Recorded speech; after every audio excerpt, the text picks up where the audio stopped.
saudaraku, sahabatku, kemudian para teman-teman spiritual yang sangat saya hormati, kemudian yang sangat saya muliakan. Sudah terjatuh ditimpa tangga lagi. Nah, begitulah kisah seorang gadis manis yang sangat ceria, yang punya cita-cita yang sangat tinggi, sahabatku. Mereka menderita penuh dengan tangis dalam kehidupannya.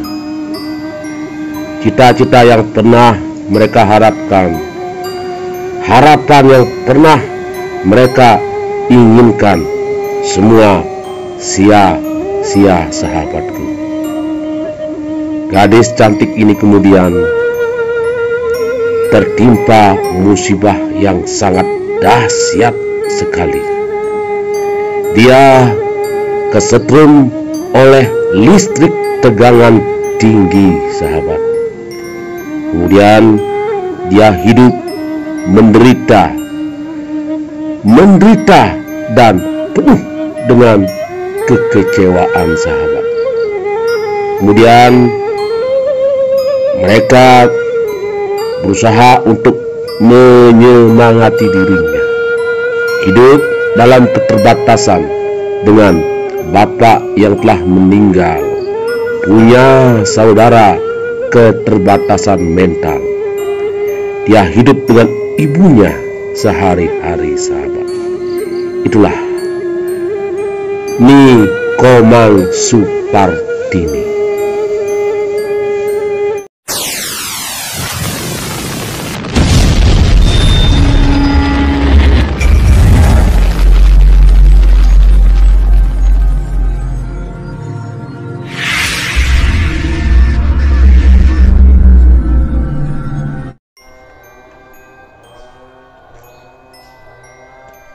Swastiastu, sahabat muda, sahabat milenial. Hari ini Tiang berada di Karangasem. Di Karangasem, tepatnya di Desa Manggis, Banjar Pegubugan. Nah, katanya di sini ada anak gadis yang dulu cantik, ceria, dan kemudian hidup bebas. Nah, beliau, si anak ini, sekarang terkekang dengan kehidupan yang sangat-sangat menderita, penuh dengan duka lara di sini. Nah, apa yang menyebabkan si anak gadis itu katanya penuh dengan kesedihan? Kita mau ke sana, sahabat. Mari kita ke sana. Nah, di sini katanya rumahnya nih, di Banjar Pegubugan. Ya, mudah-mudahan kita dapat bertemu dengan beliau, Supartini kalau nggak salah, Supartini ya. Oke, kita ke sana, sahabat. Nah, di sini, nah ini ada pintu bambu nih. Nah, di sini rumahnya Komang Supartini. Nah, Swastiastu, loh. Nggih. Ah, itu ibunya. Ya, kemarin kita udah janjian ke sini, tapi saya nggak tahu rumahnya. Nih. Nah, ini beliau. Ini beliau, Jero Komang dengan ibunya. Swastiastu, Bu. Nggih. Rajeng siang niki, Jero. Rajeng siang nggih. Nggih, tiang niki saking Jimbaran, Bu. Tiang niki saking channel Kiswara Supranatural Art. Nah, niki tiang jagi wonten pakenan kiri sareng okan ibu dados nggih, suk semua banget. Oke, sahabat muda, sahabat milenial, kita istirahat dulu sebentar, kemudian sebentar lagi kita ada wawancara dikit. Saya ingin bertanya, ingin menggali tentang Jero Komang ini, tentang bagaimana keadaan beliau seperti ini. Nah, kalian lihat sendiri bagaimana keadaan beliau seperti ini. Nah, itu Om Swastiastu. Om Awigenam Astu Namo Buddhaya. Sahabat muda, sahabat milenial, kemudian para teman-teman spiritual, para panitia sepuh guru yang ada di tanah Bali, kemudian di alam Nusantara yang sangat saya hormati, kemudian sangat saya muliakan. Sahabat muda, sahabat milenial, nah hari ini saya ada di Desa Manggis, jadi Banjar Bubugan dong Bubugan di Karangasem. Nah kemarin saya sempat ketemu dengan anak ini, Komang Supartini. Saya sangat tertarik sekali untuk menemui beliau hari ini karena saya merasa terpanggil, merasa harus datang ke tempat beliau ini. Jadi lumayan, jadi naik ke tempatnya rumah ini, kemudian dari Manggis ada Tugu Manggis itu ke utara, kemudian kurang lebih lagi 2 kiloan ya, ada di sana namanya Banjar Gubugan ya, nah, Gubugan. Swastiastu jero nggih, Swastiastu nggih. Rahayu Ibu nggih. Nah, nggih jero Komang niki kan kemarin Bapak niatnya mau ke sini, mau melihat jero, mau berdapat langsung dengan jero dan Ibu. Nah, yang lihat di medsos, di FB kemarin begitu memprihatinkan tentang jero dan Ibu di sini, karena si lain sebegitunya jero mengalami hal yang buruk ini, menimpa musibah ini terjadi pada jero. Nah, kalau boleh yang tahu bagaimana awal ceritanya itu sampai terjadi seperti itu loh. Waktu itu kan kakak mau nyari sepak bola pas Piala Dunia itu. Mau nonton sepak bola? Iya, jam 3-nya. Tapi jam 8 masang antena TV, pakai antena biar siarannya kelihatan. Terus pakai bambu yang udah kering, dipasang di sana di halaman rumah. Tapi TV-nya gerimis. Terus kan kami tidur lagi, terus jam 11 lagi dibangunin, disuruh bantu lagi masang antena TV itu pakai gini bambu yang masih hijau itu. Oh, masih mentah, iya, masih yang ada airnya itu ya? Iya, yang masih hijau besar kan, tinggi. Terus itu dipakai tungguan gini antenanya. Itu untuk antenanya untuk pakai tempat ya. Itu kemudian karena minta yang tinggi antenanya ya. Antenanya. Nah, ini kejadiannya tahun berapa, Roh? Tahun 2016. 2016. Iya. Itu sepak bola pada waktu itu sepak bola dunia apa sepak bola? Piala Dunia. Piala Dunia. Jadi sedang panas-panasnya ya mungkin pada. Iya. Mungkin beliau senang. Jadi kakaknya senang nonton sepak bola. Bersikeras biar bisa nonton. Karena itu TV-nya gerimis gitu ya? Gerimis ya. Nah, setelah itu pada waktu itu sudah jero lakukan untuk memasang antena itu sekali apa 2 kali kejadiannya itu memasang antena itu? Pas masang antena 2 kali, tapi pas kena setrumnya pas yang terakhir. Yang keduanya, iya. Yang mau mencoba keduanya kali kan pertama mencoba ini kakaknya, ya, tapi kemudian gagal juga masih gerimis kan itu. Ya. Nah setelah itu minta ditinggikan lagi. Ya. Nah mencarilah beliau tuh bambu yang hijau. Ya. Nah itu. Nah posisi jero Komang pada waktu itu, apakah di bambu itu, apakah di mana itu?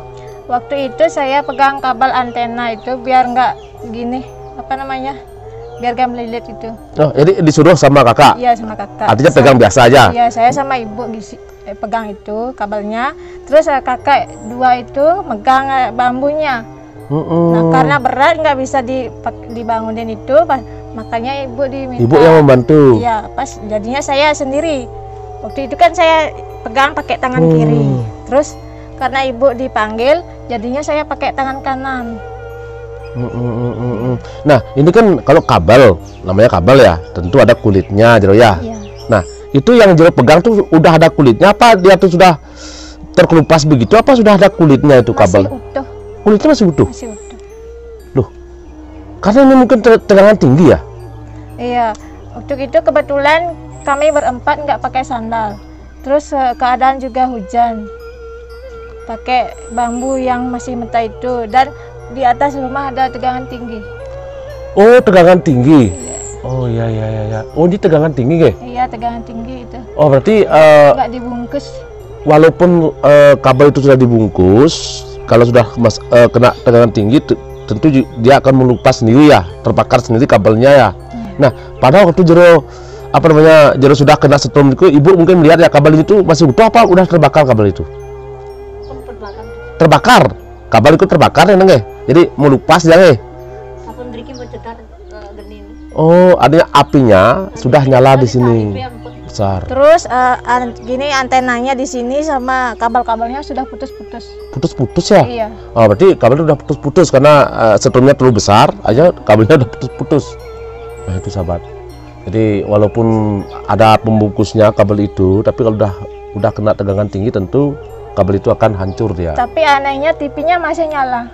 TV-nya masih nyala. Masih ada suara, masih ada gambar. Oh, gitu ya? Iya.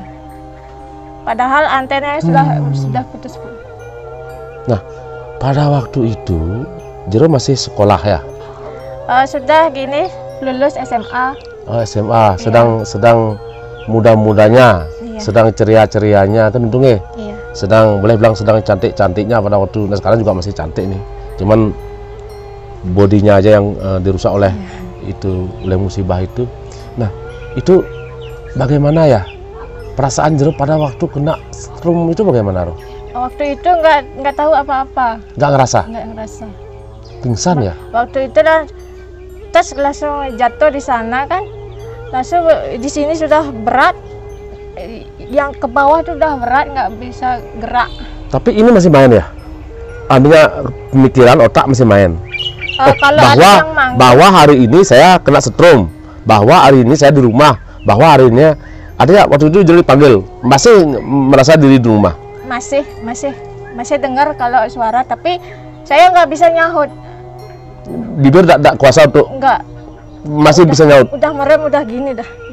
Udah kayak lemas gitu. Ya, sini jadi udah terbakar, udah gini. Perih, di panas gitu di dalam. Begini Jero, kalau seseorang yang kena musibah seperti ini tentu adalah nasib ya. Nasib itu yang pertama. Memang ini namanya nasib, ini betul-betul nasib namanya ini. Nasib yang karena musibah kan gitu ya. Jadi Jero kena musibah karena nasib kan gitu ya. Bukan karena nasib itu dicari, bukan bagaimana, ini nasib. Itu juga akan kakak kemarin yang mau masang itu, Jero salah satunya ikut melakukan itu, akhirnya terjadilah seperti ini. Nah, Jero yang kemarin seorang yang ceria, seorang yang cantik, mungkin pada waktu itu sudah punya pacar, mungkin kan begitu ya. Udah punya pacar ya Jero pada waktu itu? Waktu itu ada udah ya? Udah punya pacar. Jadi dengan keadaan seperti itu, bagaimana Jero menerima situasi seperti itu Jero? Dengan terpukulnya itu, dengan keadaan Jero seperti itu, sakit kemudian kok begini saya, kok seperti ini, kok mendadak seperti ini kejadiannya mendadak Jero. Iya. Jadi Jero mendadak begini, enggak ngerasa gimana gitu. Nah, pada saat mana Jero itu ngerasa bahwa baru ngeh, saya begini gitu loh. Pada saat mana? Waktu sudah balik ke rumah. Waktu sudah balik ke rumah. Iya. Pada waktu operasi Jero masih berharap ya? Iya, masih berharap gini bisa sembuh. Masih berharap normal. Iya. Jadi Jero masih berharap normal, masih berharap hidup seperti teman-teman manusia pada umumnya kan tuh ya. Nah, waktu Jero operasi itu Jero tuh masih merasakan saya masih berharap untuk hidup normal kan tuh ya. Iya. Hidup yang seperti ini operasi. Nah, nanti besok lah operasi saya akan normal lagi kan begitu pemikiran Jero kan, karena Jero sadar pada waktu itu kan begitu nggak. Nah, setelah Jero tuh tahu bagaimana tentang postur daripada Jero tuh gimana? Ada akibat dari operasi itu gimana Jero tuh? Nangis atau bagaimana? Setelah pulang ke rumah kan keadaannya sudah sembuh, luka-lukanya sudah sembuh. Baru ngeh ini trauma berat. Mental sudah blok itu. Jadinya kan saya kok gini jadinya saya kan itu saya. Baru ngeh waktu itu. Terus saya mikir merenung, kenapa ya saya dulu kok karma saya seperti ini gitu. Sampai memikir karma seperti itu ya. Saudara, saya juga merasa terenyuh dengan melihat si Komang ini. Jadi sebegitunya dia punya penderitaan. Jadi setelah jero itu di rumah, dengan dengan postur jero baru jero sadar itu ya. Baru terus berbenah diri, memperbaiki diri dari sebelumnya biar jadi lebih baik lagi gitu. Nah setelah itu jero sudah melihat ini bodinya jero kayak begini, terbakar. Nah kembali saya bertanya jero, pada waktu jero kena setrum itu, pada waktu jero terbakar itu, yang benar kena terbakar. Nah keadaan jero pada waktu itu gimana? Masih normal apa gimana itu? Keadaannya saya lihat masih normal. Artinya tidak begini, tidak hancur, tidak melepus gitu. Jadi seperti ini ya, normal seperti ini. Cuman pas waktu kena setrum itu, pada waktu jero pingsan itu, kemudian jero dipanggil masih normal, merasa masih normal kan begitu. Nah sejak kapan keluar melepuh itu jero? Setelah di perjalanan mau diajak ke rumah sakit, sudah mulai melepuh, sudah terbakar, sudah hitam-hitam. Udah hitam-hitam, oke. Hitam-hitam dulu, baru bengkak dulu, baru hitam, baru melepuh. Baru melepuh. Jero sempat pingsan jero? Kalau pingsan tidak, tapi masih sadar, cuman lemas. Lemas saja? Iya, tidur terus. Maka nggak mau dikasih tidur sama ibu. Tidak dikasih? Jangan tidur gitu. Tidak dikasih tidur? Karena kalau tidur bisa keterusan tidurnya. Iya, panik kan. Kan pada waktu operasi ini jero tahu, oh ini ditempel di sini, ini ditempel di sini, kemudian begini. Oh saya cacat sekarang gitu ya? Waktu operasi tidak tahu apa-apa. Tidak, setelah di rumah? Ya, setelah di rumah. Baru cacat, dengan keadaan jero. Karena di sana ada terpukul rasanya hati kan gitu ya, terpukul rasanya jiwa, karena yang awalnya begini dengan sekejap hitungan jam sudah terjadi seperti ini kan gitu ya. Nah itu operasi itu berapa kali loh? 7 kali. Kurang lebih 7 kali. 7 kali operasi? Sebenarnya 10 kali. 10 kali. Tapi menolak karena gini kulitnya sudah habis, pakai nempel. Ini menempel tuh maksudnya bagaimana? Yang kurang ngerti. Seperti ini. Udah. Seperti ini. Iya, seperti ini. Seperti ini. Tapi berarti kulit ini diambil dari? Ini kan jaringannya mati, terus diambilkan daging dari sini. Paha. Ya. Masih hidup, artinya kulit yang masih segar, ya, dipindahkan ke sini, ya, dijarit, ditempel-tempel ya. Terus diambilkan di sini, pindah di belakang gitu. Yang ke-10 diminta tapi nggak dikasih. Sama ibu. Oh, sama. Karena saya kan sudah gini, di rumah sakit kan gini, tangannya digantung gini. Gerak. Nanti nggak bisa baring di sana, nggak bisa baring sini. Ini kok bangun ngangen bed. Ngangen bed. Jadinya bednya yang bangun. Iya, kalau bangun bednya yang bangun. Kalau tidur lagi. Bednya masuk ke dalam, terbaring. Di dalam. Kalau ini lagi diambil kan sulit jadinya. Maunya diambil itu untuk yang di mananya? Yang di bawah segera ini. Oh, ini kemarin yang luka. Ini kemarin lukanya bolong loh ya? Iya, kemarin ini bolong. Borok, ada ya bukan borok. Bolong. Iya. Hancur karena itu. Iya. Yang segini bolong. Iya. Terus di mana dapat tempelan nih? Ini tumbuh sendiri karena saya latih jalan. Nah, ini saya dari tadi saya lihat. Itu jadinya jeruk kan 4 bukan 5. Iya, itu gimana itu? Ini yang kiri diamputasi, sama ini juga diamputasi karena sudah hitam. Sudah nggak ada jalan ke sana darahnya ya? Jaringannya udah ada ke sana, jadi dipotong. Ini operasinya saya kira sangat mahal sekali nih Jero. Ini yang membiayai Jero operasi itu siapa Jero? Waktu itu kebetulan punya Jamkesmas. Kan? Jamkesmas. Iya, semua ditanggung oleh Jamkesmas. Dari daerah apa dari pusat? Dari pusat. Dari pusatnya. Ini kan Jero tadinya bilang Jero bangun pakai apa namanya? Pakai bed. Nah, kapan Jero bisa tuh mulai bisa bangun seperti duduk seperti ini, kemudian kemarin saya lihat juga Jero jalan dengan ini, dengan apa? Walker itu. Kereta itu. Iya. Gimana tuh? Kapan tuh Jero sudah mulai bisa bangun dan tengadah dan bangun seperti ini sendiri artinya gitu? Waktu itu dari 2018 baru bisa duduk. Duduk aja. Iya, baru bisa bangun gini, duduk aja. Terus 2019 bisa baring kanan, baring kiri. Baru saya mulai bangkit. Saya ingin agar bisa melihat dunia gitu. Karena saya sudah diberikan kesempatan. Jadinya saya belajar keluar pakai gini, pakai bantal. Melihat, ngesot. maksudnya Jero tuh melihat dunia, melihat. Maksudnya melihat pemandangan dunia. Kemarin di dalam aja Jero ya? Iya. Kan nggak bisa bangun. Berapa tahun dong?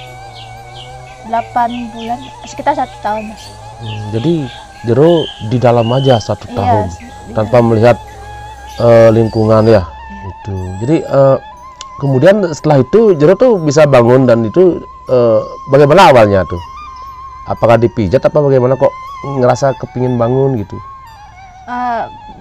Gini berusaha sendiri. Berusaha sendiri. Iya, bangun duduk terus keluar ngesot pakai bantal. Pakai alas dari kain saya tumpuk-tumpuk saya ikat gitu. Kemudian sudah bisa ngesot keluar, baru belajar pakai kursi roda didorong sama kakak yang nomor 2. Kemudian baru ada bantuan walker yang disuruh pakai dorong dari Australia. Australia itu? Iya. Baru dipakai tongkat gini jalan. Setelah itu baru ada sandal modifikasi dibuatkan oleh gini dari komunitas. Disesuaikan dengan kaki Jero ya? Iya, sebelumnya pakai kain saya ikatkan ke kaki. Biar nggak langsung turun ke tanah karena kan banyak duri apa segala ya. Sobat muda.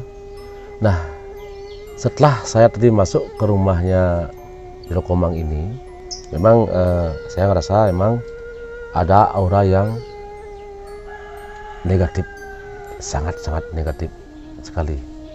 Karena di sini boleh dibilang sebagai karang lebuh api di sini.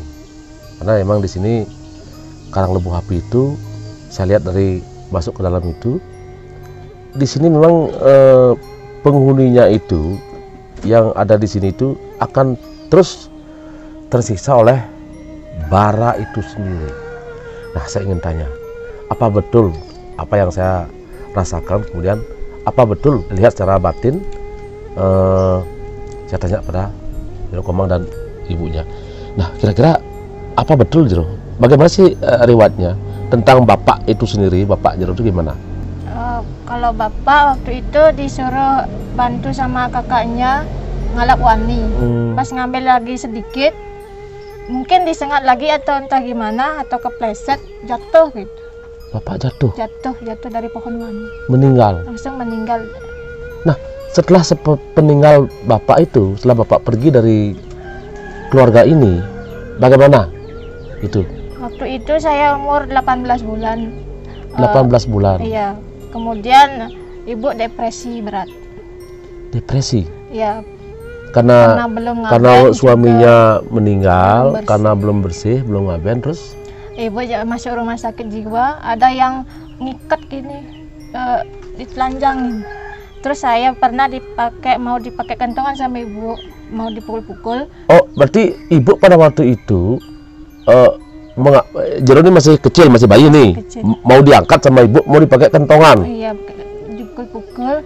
Apa aja terjadi dengan ibu itu? Dia ngamuk-ngamuk sering waktu itu. Ngamuk-ngamuk. Setelah itu pernah stroke, tangannya sangkat gini ke belakang, kakinya juga pernah. Ibu pernah stroke? Stroke. Lama juga.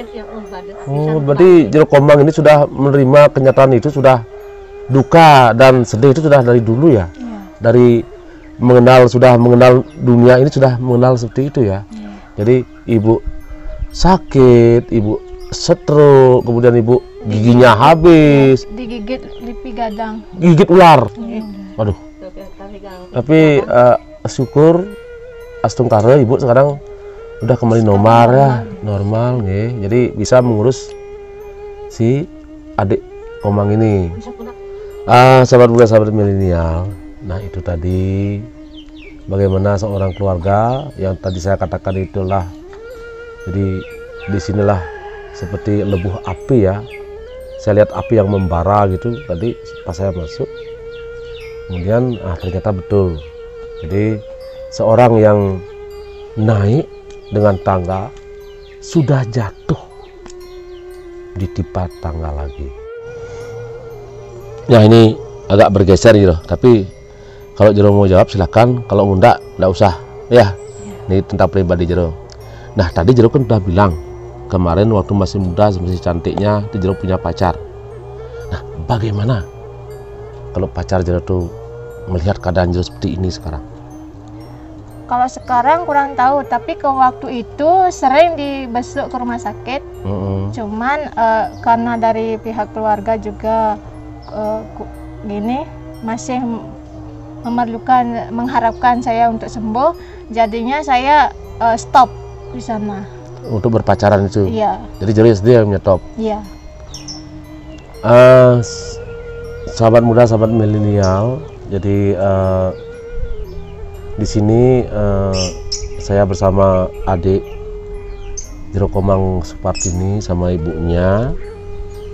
Nah beliau begini situasinya, jadi dalam keadaan cacat karena musibah, bukan cacat karena lahir ya, karena musibah, dan beliau berusaha untuk bangkit di sini untuk menjadikan diri lebih baik, berguna bagi dirinya sendiri, baik untuk diri sendiri dan keluarganya, karena dia tidak mau menyerah.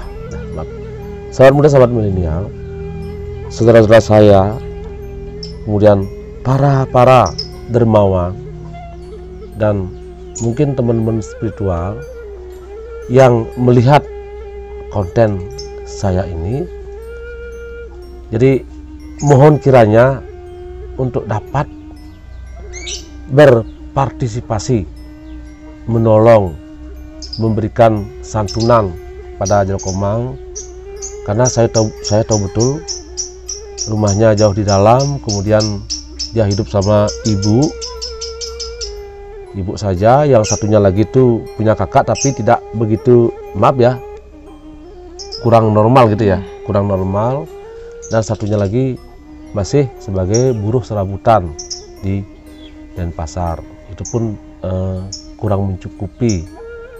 Jadi kalau memang sahabat muda, sahabat milenial nanti ingin memberikan sumbangan atau ingin datang ke sini, tepatnya di Desa Manggis, ada patung Manggis itu ke utara, ada namanya Banjar Pegubugan. Nah di sana tanya yang namanya Jero Komang Supartini. Nah atau dimasukkan sumbangan rekening itu biar langsung diterima oleh Jero Komang sendiri. Jadi saya sebagai pembuat konten, memang saya menghindari hal seperti itu, menghindari menerima sumbangan itu biar langsung ke orang yang bersangkutan, jadi diterima langsung, demikian. Sahabat muda, sahabat milenial, hari ini cukup saya berbagi, mudah-mudahan di lain kesempatan kita dapat berbagi lagi. Sukses semua Jero. Sukses lagi. Sukses semua. Kita sidap dengan Pramo Santi. Om Santi Santi Santi Om.